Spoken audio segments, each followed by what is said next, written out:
बाई तोरो भारी दिसते भारी गणपतीची स्वारी अन आला धादिस मामाच्या घरी मालवण चिपळूण सावंतवाडी माझ्या कोकण गावांचो दिमाग भारी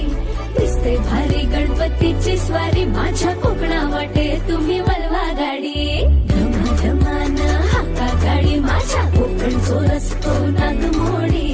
कारी नये वा बशी नये वा नाही तर सुसाट आगीन गाडी मुंबई पुण्याचे रस्ते सोडा माझ्या कोकणा वाटे तुम्ही वळवा